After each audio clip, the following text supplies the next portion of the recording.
기도하시겠습니다. 사랑하는 우리 하나님 아버지, 가장 귀하신 주님의 음성을 이 시간 들려주셔서 갈 길을 밝히고 인도하며 먹고 마시우게 하심을 감사드립니다. 주님과 주님의 말씀을 사랑하는 뜨거운 마음으로 이 시간 주 앞에 가오니 은혜가 풍성한 이 시간 되게 하여 주옵소서. 이 모든 말씀 예수님의 이름으로 기도합니다. 아멘. 오늘 우리에게 허락된 하나님의 말씀 요한복음 12장 1절에서 11절까지의 말씀입니다. 6월절 엿새 전에 예수께서 베다니에 이르시니 이곳은 예수께서 죽은 자 가운데서 살리신 나사로가 있는 곳이라. 거기서 예수를 위하여 잔치할새 마르다는 일을 하고 나사로는 예수와 함께 앉은 자 중에 있더라. 마리아는 지극히 비싼 향유 곧 순전한 나드 한 근을 가져다가 예수의 발을 붓고 자기 머리털로 그의 발을 닦으니 향유 냄새가 집에 가득하더라. 제자 중 하나로서 예수를 잡아줄 가룟 유다가 말하되 이 향유를 어찌하여 300데나리온에 팔아 가난한 자들에게 주지 아니하였느냐 하니 이렇게 말함은 가난한 자들을 생각함이 아니요 그는 도둑이라 돈괴를 막고 거기 넣는 것을 훔쳐가미러라. 예수께서 이르시되 그를 가만히 두어 나의 장례할 날을 위하여 그것을 간직하게 하라. 가난한 자들은 항상 너희와 함께 있거니와 나는 항상 있지 아니하리라 하시니라. 유대인의 큰 무리가 예수께서 여기 계신 줄을 알고 오니 이는 예수만 보기 위함이 아니요 죽은 자 가운데서 살리신 나사로도 보려 함이러라. 대제사장들이 나사로까지 죽이려고 모의하니 나사로 때문에 많은 유대인들이 가서 예수를 믿음이러라. 아멘. 요한복음 12장은 예수님께서 6월절 한 주 전에 행하신 일들이 기록되는 장입니다. 이제 예수님께서는 예루살렘을 향해 마지막 공식적 행보를 하시는 겁니다. 마리아가 예수님께 향유를 붓는 장면부터 시작해서 그에 대한 반응들이 나옵니다.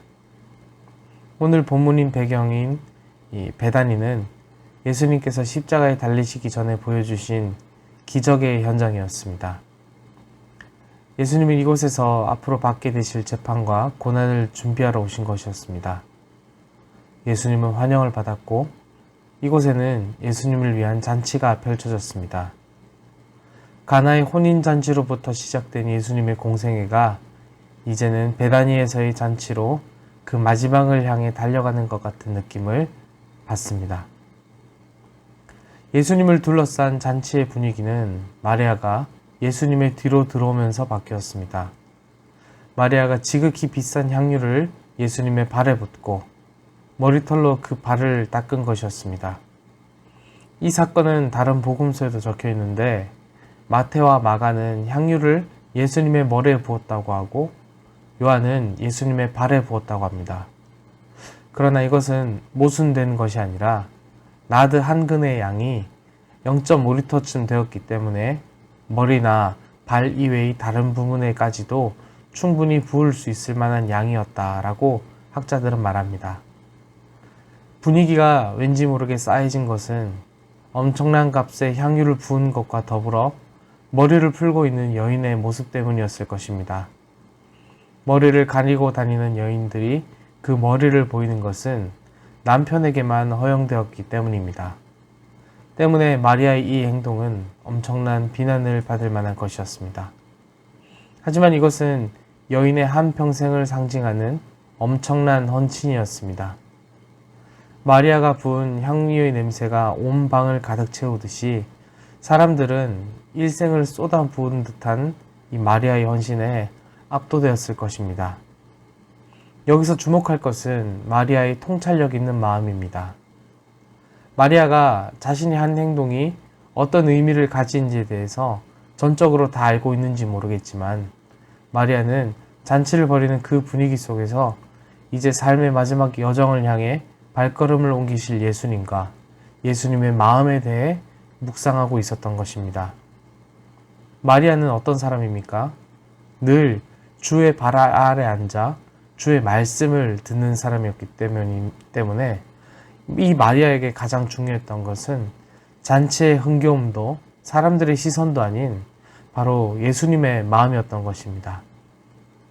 마리아의 이런 행동이 우리에게 주는 교훈이 무엇입니까? 바로 이러한 주님의 마음에 집중하는 것이 주님을 만족시키는 것이라는 사실입니다. 사람이 아니라 주님 앞에 집중하는 이 마리아의 통찰과 집중이 오늘 이 시간 저와 여러분에게 있기를 간절히 소원합니다. 그러나 이런 헌신을 행했음에도 예수님의 제자들은 마리아의 행동이 쓸데없는 것이고 엄청난 낭비라고 분노했습니다. 그럼에도 예수님은 마리아를 변호하십니다. 그것은 이미 정해져 있는 일이다 라고 말씀해 주신 것입니다. 바로 예수님께 장사되는 것을 위해서 예수님을 준비시키는 것이다 라고 말씀해 주시는 거죠. 예수님께 대한 헌신을 예수님의 영광을 위해 준비된 일로서 정의 내려 주시는 겁니다. 실제로 이날 저녁으로부터 정확하게 일주일 후에 예수님의 몸은 향유가 발라진 채 장사됩니다. 여기서 우리가 생각해보고자 하는 것은 예수님께 드려지는 그 어떤 헌신을 바라보는 이 사람들의 자세를 통해서 그 사람의 진짜 모습이 무엇인지를 생각해 볼 수 있다는 것입니다. 유다를 비롯한 제자들은 마리아의 헌신에 대해서 한 목소리를 냈습니다. 아깝다 하는 겁니다. 뭐하러 그런 데 썼느냐라는 겁니다. 뭐하러 예수님께 1년치 연봉을 태웠느냐라며 역정을 내는 이 모습을 한번 그려보십시오. 사랑하는 여러분, 정말 주님을 사랑하는 마음에 주님이 주신 은혜가 너무 감격스러워서 헌신을 하던 사람들이 듣게 되는 목소리들이 있죠. 뭐하러 그렇게까지 하느냐? 아니면 적당히 해라. 아니면 너만 신앙생활 하느냐? 아니면 헌신이 아니라 네가 하는 건 사실상 호승심이 아니냐? 이런 말들을 듣게 됩니다. 그러나 우리는 이런 말들에 주를 섬기는 헌신을 포기해서는 안 됩니다. 우리는 사람의 평가가 아니라 주님의 중심에 집중하고자 하는 것에 부름을 받은 사람들이기 때문입니다. 그리고 예수님을 사랑하는 마음에 예수님께 드리는 헌신은 마리아가 부었던 향유의 향기가 온 집안을 가득히 채우듯이 주님께서 인정해 주시고 기억해 주시기 때문입니다. 오늘 이 시간 주님께라면 아깝지 않습니다. 의 신앙 고백으로 주님 앞에 나아가는 저와 여러분 되시길 바랍니다. 말씀을 맺겠습니다. 오늘 본문에서 예수님을 둘러싼 사람들을 살펴보십시오. 예수님을 증오하고 예수님을 따르는 이들을 죽이고자 하는 사람들이 있습니다. 그리고 예수님을 따르되 예수님의 의중에는 관심이 없는 무리들이 있습니다. 그리고 예수님만이 가장 최우선인 사람들이 있습니다. 예수님을 위해 일을 하는 마르다, 예수님을 기뻐하며 섬기는 나사로, 그리고 예수님의 마음을 살피던 마리아가 바로 그들입니다. 여러분, 우리는 어떤 사람들입니까? 그리고 어떤 사람들이어야 하겠습니까? 이 시간 우리의 중심이 얼마나 주님께 있는지를 살피는 시간으로 주님 앞에 나아가는 시간이 되시길 간절히 소원합니다. 아멘. 기도하시겠습니다. 모든 것을 아버지께 드림으로 아버지를 가장 기쁘시게 하는 삶으로 영광을 돌리신 우리 주 예수님을 찬양합니다. 이 시간 홀로 영광받아 주시옵소서. 주님, 무엇이 아버지 하나님을 가장 기쁘게 하는 것인지를 생각하며 주님 걸어가신 길을 따라 걷는 우리가 되게 하여 주시옵소서. 바라옵기는 그 어떤 사람의 시선과 평가보다 주님을 중심에 두고 내게 주어진 삶을 살아갈 수 있도록 인도하여 주시옵소서. 작은 순종이라도 반드시 기억하여 주시고 귀한 열매를 맺게 하셔서 하나님 나라의 확장에 사용하여 주심을 바라봅니다.